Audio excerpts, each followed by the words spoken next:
La commande mettre sous forme de tableau est fondamentale, d'autant plus quand vous travaillez avec un grand tableau, une liste de données. Vous verrez qu'elle apporte de grands avantages lorsque vous devez mettre à jour les données de votre source.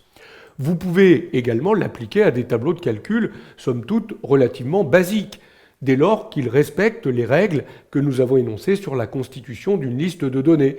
Il faut que la première ligne contienne le nom des champs et les autres lignes, les enregistrements, et qu'il n'y ait pas de ligne vide ou de colonne vide entre les données d'une liste. Regardez, je vais sélectionner ce tableau en faisant un petit CTRL étoile et je vais le déclarer comme étant un tableau de données. Pour cela, dans l'onglet Accueil, j'utilise ici tout simplement le bouton Mettre sous forme de tableau. Alors quand on clique sur ce bouton, on fait apparaître finalement toute une série de styles qui vont pouvoir s'appliquer très rapidement à notre tableau. Alors, ça a un côté positif pour la mise en forme, mais ce n'est pas l'élément le plus important. Beaucoup de personnes ont cru du coup que ça ne servait qu'à mettre une mise en forme. Or, vous allez le voir, mettre sous forme des tableaux, ça va bien plus loin que ça. Notez que si vous avez créé correctement votre thème, vous retrouvez ici les couleurs du thème. Et donc, vous auriez les couleurs adaptées à votre entreprise. Si vous ne savez pas de quoi je parle quand j'emploie le terme de thème, je vous renvoie à la leçon vidéo qui parle de ces thèmes. Je vais choisir l'un des formats, peu importe, celui-ci. Il me demande si ma liste comporte bien des en-têtes. Oui, ma liste comporte des en-têtes. Si elle n'en comportait pas, il recréerait forcément des colonnes qu'il appellerait colonne 1, colonne 2, colonne 3, puisque avec la mise sous forme de tableau, on est dans le cas d'une base de données, il nous faut forcément des noms de champs. Donc on va dire OK, et regardez, le tableau a été formaté, c'est vrai, mais ce qui doit surtout attirer votre attention quand on est sur ce tableau, c'est qu'on a maintenant un nouvel onglet contextuel qui s'appelle Création de tableau et qui contient toute une série de commandes qui vont vous permettre de manipuler ce tableau de données. La première chose que vous devez faire quand vous venez de déclarer le tableau, c'est de lui donner un nom. Vous voyez que par défaut, il s'appelle là-haut tableau 1. Donc on va aller donner un nom à ce tableau. Moi j'ai l'habitude d'appeler ça BD pour base de données. BD vente, c'est la base de données des ventes. On n'a pas le droit de mettre d'espace, c'est un nom. Je vous rappelle, dans un nom de tableau, BD vente, tout attaché. Très bien. Mon tableau a été déclaré, il s'appelle maintenant BD vente. Vous avez vu, il est possible de redimensionner là-haut ce tableau si on ajoutait de nouvelles lignes, mais vous allez voir que l'insertion va se faire très simplement et vous verrez, les formules de calcul vont se mettre à jour, donc ça va être très intéressant. Notez que si vous voulez reconvertir ce tableau de données en plage, vous avez ici la commande convertir en plage. Elle ferait l'opération inverse de ce que je viens de faire ici. Votre tableau redeviendrait un simple tableau de plage. Vous ne pourriez plus bénéficier de tous les avantages liés à la mise sous forme de tableau. Nous n'allons pas le faire ici. Alors, quels sont les avantages d'avoir mis sous forme de tableau? Alors déjà, si vous regardez bien, en bas, dans la cellule inférieure droite de votre tableau, vous avez ici un petit triangle bleu qui vous permet, si vous le souhaitez, d'augmenter la taille de votre tableau. Regardez, quand on clique ici, si je descends, je crée deux nouvelles lignes au tableau. Je vais donc pouvoir, pourquoi pas, ajouter un nouvel article, saisir le nom de l'article, moi je vais mettre n'importe quoi ici, et regardez, si je tape un prix unitaire et une quantité, vous allez voir que les formules de calcul se sont mises à jour automatiquement. Il n'y a pas eu besoin de recopier les formules de calcul vers le bas, elles sont automatiquement dupliquées. Donc c'est déjà un premier avantage puisque vous allez mettre à jour beaucoup plus rapidement votre base de données. Vous avez vu qu'il a également mis les petits boutons de filtre, ça veut dire que vous pourriez appliquer des filtres comme on l'a vu dans la manipulation des listes de données, notamment la commande de filtre simple. Donc automatiquement, il ajoute des petits boutons de filtre quand vous mettez sous forme d'un tableau. Vous voulez supprimer les lignes, vous pouvez là encore venir faire un simple clic droit sur une cellule et lui demander de supprimer ligne du tableau.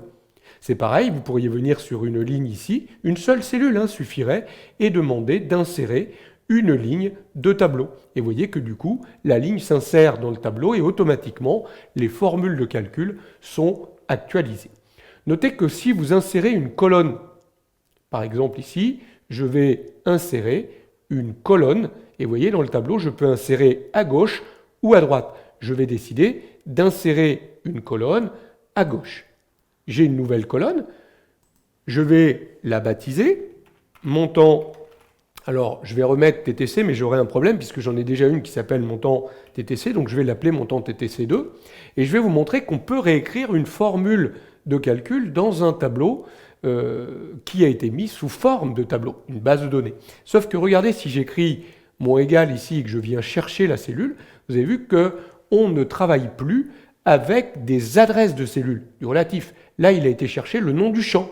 J'ai pris le champ montant hors taxe et je l'ajoute au champ montant de TVA.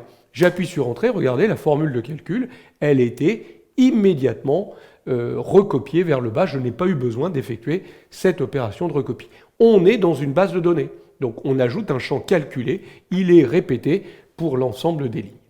Je vais ici supprimer la colonne du tableau. Alors évidemment, sur les autres colonnes, j'ai gardé les références de cellules puisque j'avais écrit les formules de calcul avant de mettre sous forme de tableau. C'est possible aussi, bien entendu.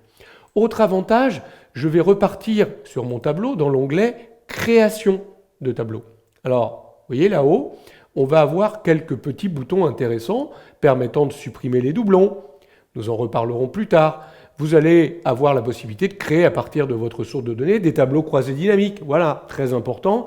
J'ai déclaré mon tableau, ma liste de données comme étant une base de données. J'accède directement à la commande de tableau croisé dynamique. Là encore, nous en reparlerons plus tard. Vous allez retrouver, regardez, la possibilité d'afficher les petits boutons de filtre ou pas, qui vont se placer. Vous allez pouvoir, regarder, ajouter une ligne de total.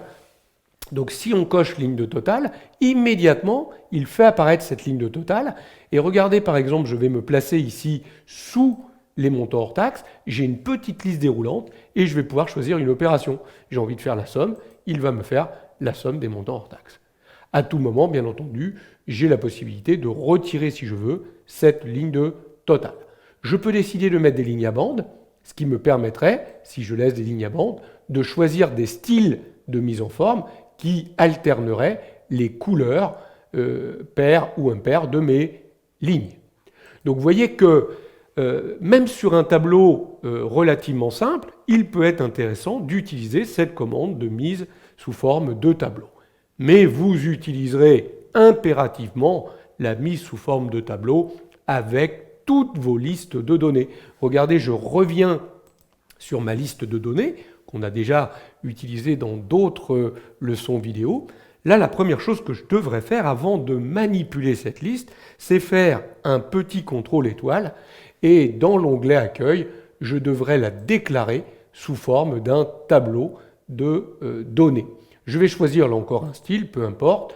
Mon tableau comporte des entêtes, oui, je dis OK. Et je vais nommer immédiatement, dans Création de tableau, mon tableau de données. Je vais l'appeler BD salarié. C'est ma base de données salarié.